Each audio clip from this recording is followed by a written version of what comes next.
Précédemment, dans les chroniques de l'Outre-Monde. Après que Léo ait accidentellement détruit un monde en remontant le temps, Stan décide de trouver une solution qui permettrait de rendre la vie de son protégé plus facile. Pour se conforter dans sa décision, Stan décide de revisiter les quelques semaines qui se sont écoulées depuis l'incident du bus, et il ne peut s'empêcher de sourire en relisant certaines des mésaventures de Léo.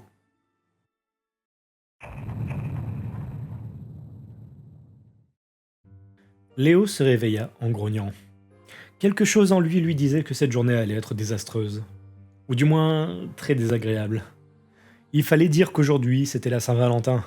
Le jour où tout le monde allait plus ou moins lui rappeler à quel point sa vie sentimentale était un échec. À chaque fois qu'il avait essayé, il s'y était cassé les dents de façon plus ou moins spectaculaire. Et pourtant, ça avait si bien commencé. Il y a 2 ans, il s'était mis avec une fille super sympa, et pendant 2 mois. Lise. Il se sentait comme au sommet du monde. Elle était sympa et tout le monde trouvait qu'ils allaient bien ensemble. À l'exception de ses parents qui le considéraient comme un profiteur de première pour oser courtiser leur trésor. Ça a tourné court quand ils lui ont purement et simplement interdit de continuer cette relation qui de toute façon n'allait aboutir à rien. Léo était atterré et sa mère outrée, mais les sentiments ne suffisaient pas dans cette histoire.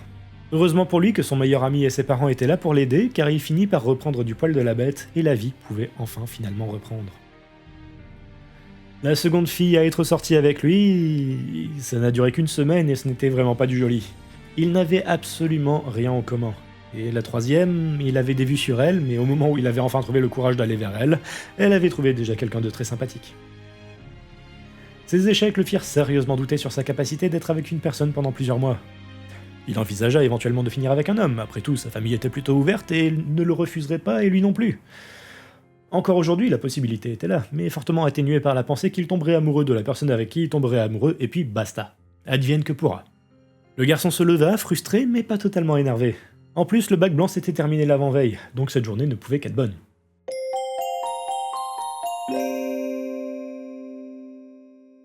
Lorsque le tram arriva sur la place de la Victoire pour aller au lycée, ce fut pour lui l'horreur la plus totale. Du jaune d'œuf par terre, de la farine recouvrant une bonne partie de la place, des étudiants en blouse blanche. Il avait totalement oublié qu'aujourd'hui marquait le 100e jour avant le bac. Le père 100.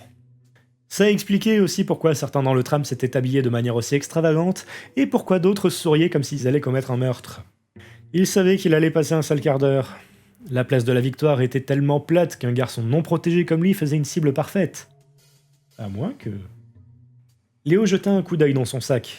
Certains des futurs bourreaux souriaient en voyant ce garçon un peu trop inoffensif dans le tram tenter de se protéger avec un simple bonnet.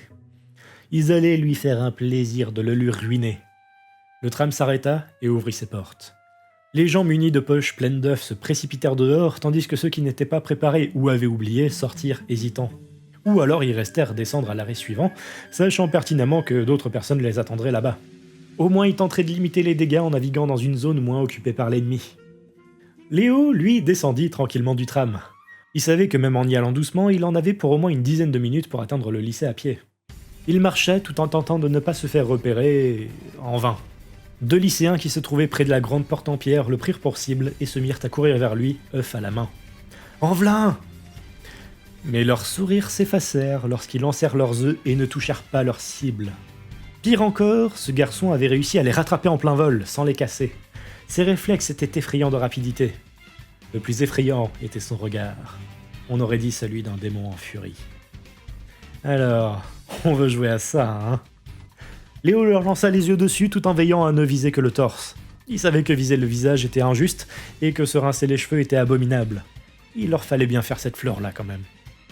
Les 2 lycéens s'arrêtèrent, choqués l'espace d'un instant, puis reculèrent en voyant la pointe de malice dans le regard du garçon. Ils jugèrent que c'était une meilleure idée de s'en prendre à quelqu'un d'autre. C'était plus sain pour eux. Satisfait, Léo continua son chemin en direction du lycée, réservant exactement le même sort à l'autre lycéen qui tenta sa chance. Son pouvoir de manipulation temporelle et d'armure bien utilisé était non seulement bien pratique, mais aussi assez simple à dissimuler avec les réflexes qui allaient bien et s'il ne laissait pas les œufs voler au ralenti trop longtemps. 3 minutes plus tard, il était dans la cour du lycée et hors de danger. Il désactiva son armure temporelle. Tous ceux qui étaient dans l'enceinte du bâtiment l'observaient d'un air choqué, car il était le seul à ne pas avoir un seul éclat d'œuf sur sa veste, malgré le fait qu'il était clairement habillé en cible. Mais là n'était clairement pas le temps pour se pavaner. Heureusement qu'il avait une dizaine de minutes avant de devoir aller dans le couloir pour aller en cours. Il partit se réfugier dans les toilettes, histoire de laisser à ses cheveux le temps de redevenir normaux. Voyant qu'il devait quand même mettre 2 minutes pour aller dans le couloir, il se décida à sortir. Il jeta un coup d'œil à sa montre en argent. Encore 5 minutes avant un retour à la normale totale. Il grogna. Il lui fallait gagner un peu de temps. La seule solution était d'y aller en prenant tout son temps, tout en n'ayant pas l'air de vouloir sécher. Lentement, il marcha vers le bâtiment. Lentement, il monta les marches en direction de la salle de classe. Et rapidement, il entra dans la salle de classe car il constata que tout le monde était déjà entré. Bonnet sur la tête, il entra. Tout le monde était encore en train de s'installer. De même pour le professeur de physique. Désolé pour le retard, marmonna Léo tout en s'inclinant. Il savait que ce professeur-là ne lui en voudrait pas particulièrement, surtout que visiblement il manquait encore 2 personnes. Lentement, il s'installa et sortit ses affaires, veillant à ce que le bonnet soit la dernière chose qu'il enlève. Heureusement pour lui, il ne lui restait plus qu'1 minute de rechargement lorsqu'il entra dans la salle de classe, donc le timing était parfait. Sans attirer l'attention du reste de la classe, il enleva son couvre-chef pour révéler ses longs cheveux bruns tout à fait normaux et exempts de mèches rousses ou noires. Jetant un coup d'œil en direction de ses camarades, il remarqua que la plupart d'entre eux avaient été victimes des bourreaux de l'extérieur. Le professeur le remarqua et se lamenta de cette triste journée.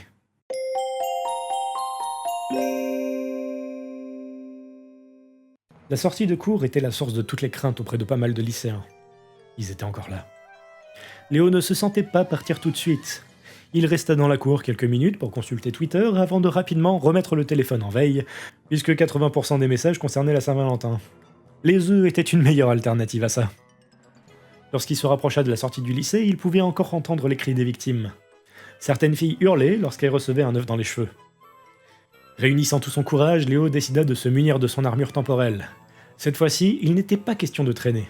Il marcherait vite, car il ne savait pas combien de temps il allait devoir attendre le tram, et attendre plus de 6 minutes sur le quai avec son armure n'était clairement pas une option ou un luxe qu'il pouvait s'offrir. Se munissant de son bonnet, Léo sortit. Heureusement pour lui, il ne fut jamais pris pour cible et évita un œuf perdu de peu. En 2 minutes, il était arrivé à la place de la Victoire, qui était devenue une porcherie de première catégorie. Si le sol ce matin-là avait pu être qualifié d'horrifiant, il n'y avait pas de mots pour décrire l'état de la place cet après-midi-là. Les services de nettoyage faisaient tant bien que mal leur travail, mais il y avait de tout. Des œufs éclatés, de la farine, des cotillons, des serpentins, des poches vides collées au pavé. Mais heureusement, il n'y avait plus personne pour semer le chaos. Des policiers faisaient des rondes, tandis que 2 d'entre eux commençaient à descendre la rue Sainte-Catherine. Ça allait barder pour ceux qui s'amusaient devant le lycée. Voyant qu'il n'y avait plus aucun danger, Léo dissipa ses barrières et prit tranquillement le tram. C'était une chance que son dernier cours se finissait à 15h, puisque l'heure de pointe n'était pas encore arrivée, et en plus, cela voulait dire qu'il était en vacances plus tôt. Sa mère fut surprise de le voir arriver indemne, surtout après avoir vu les images au journal de France 3 Bordeaux, mais il raconta qu'il avait eu de la chance et que personne ne l'avait pris pour cible. Sa fin de soirée n'aurait pas pu être plus parfaite. Si ce n'avait été pour les rappels constants de ceux qui se vantaient ou se plaignaient de la Saint-Valentin, qui le firent soupirer bien plus de fois en quelques heures que tout le mois réuni.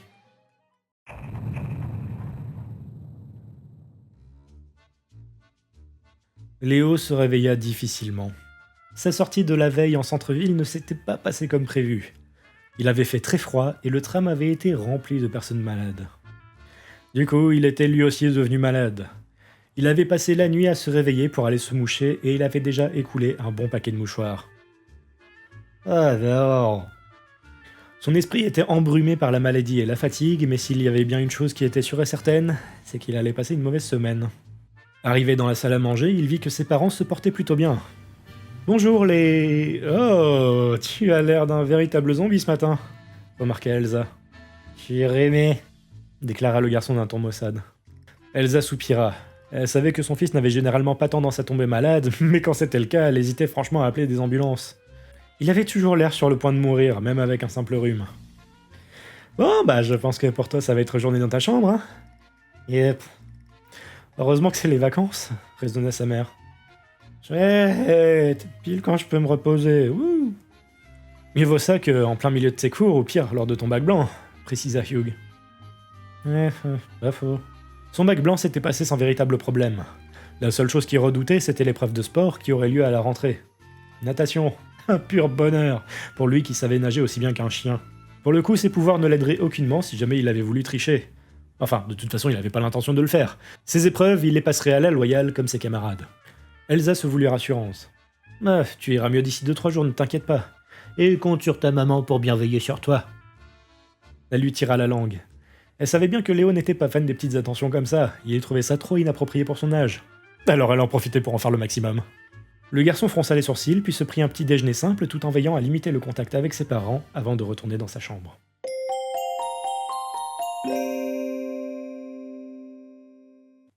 Léo renifla. Il en avait marre de devoir prendre un nouveau mouchoir, le remplir et le jeter littéralement toutes les 3 minutes.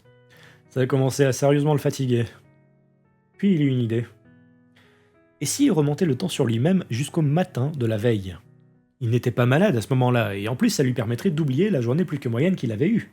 Par précaution, il prit un morceau de papier. Yo, moi, j'ai chopé un rhume bien violent, et vu que je sais que ça me gonfle, regarde la poubelle, j'ai remonté le temps sur moi-même d'une journée. Je ne rate pas grand-chose, hier c'était assez pourri. À moi les joies de la non-maladie. Il posa le post-it sur l'écran de son PC, s'assit sur sa chaise de bureau de sorte à fixer l'écran de l'ordinateur, puis entreprit de remonter le temps sur lui-même. Lorsqu'il se réveilla, il regarda autour de lui l'air perdu, puis remarqua le post-it sur l'écran. Il sourit de sa propre ingéniosité avant de se lever et de se regarder dans le miroir. Il avait l'air en pleine forme, malgré les quelques mèches rousses et noires. Dans le doute, il prit la montre à gousset qu'il avait laissée sur le bureau et constata qu'il n'avait utilisé que 2 minutes de magie. Tranquille. Voyant qu'il restait environ 1 heure avant de manger à nouveau, il se décida de rattraper les informations de la journée sur internet, étant donné qu'il avait tout oublié.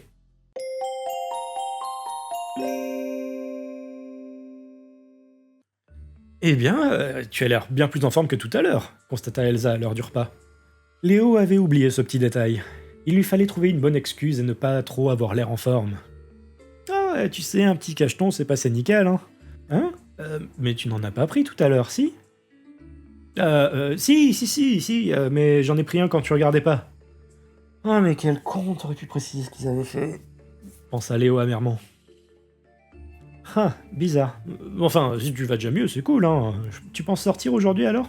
Il lui fallait rester le plus naturel possible. Non, pas vraiment. Je préfère limiter les risques, tu sais.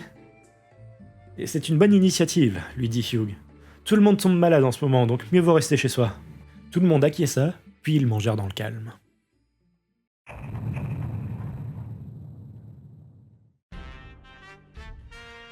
Oh, mais quel con! Léo se réveilla difficilement. Il avait encore écoulé un paquet de mouchoirs durant la nuit.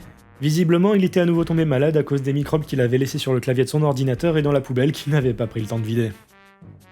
Sa mère fut surprise de le voir débarquer dans un état encore pire que la veille. Waouh, sacrée rechute! Elsa leva les yeux au ciel exaspérée.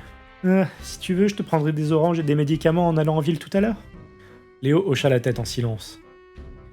Il attendit que sa mère parte pour changer de plan d'action. Il se dirigea aussi vivement qu'il le pouvait dans sa chambre, prit sa poubelle, la ramena dans le salon et jeta tout dans la cheminée avant d'y mettre le feu. Puis s'emparant de divers produits ménagers, il entreprit de nettoyer sa chambre de fond en comble pour se débarrasser d'un maximum de microbes. Enfin, il prit plusieurs post-it et écrivit « Bon, tu as été super con, crois-moi, cette fois-ci tu feras tout pour t'empêcher de rechuter. J'ai fait le ménage à fond, donc tu n'as pas intérêt à déconner. Et aussi, sois un meilleur acteur et aie l'air un minimum fatigué devant maman, mange toutes les oranges qu'elle te file, bois énormément et avale au moins 1 ou 2 cachetons au cas où. Si ça se trouve, tu seras déjà infecté quand tu verras ces mots, donc mieux vaut prévenir que guérir. Et traîne pas trop pour aller récupérer des vêtements dans le placard, maman devrait débarquer sous peu. » Léo prit ensuite les post-it et les colla sur le miroir de la salle de bain. Il se déshabilla puis fila sous la douche. Après un premier lavage, il décida que c'était le bon moment pour remonter le temps sur lui-même. Il visualisa la veille dans son esprit puis entreprit de faire ce qu'il voulait faire. Encore une fois perdu, le garçon se demanda ce qu'il faisait sous la douche.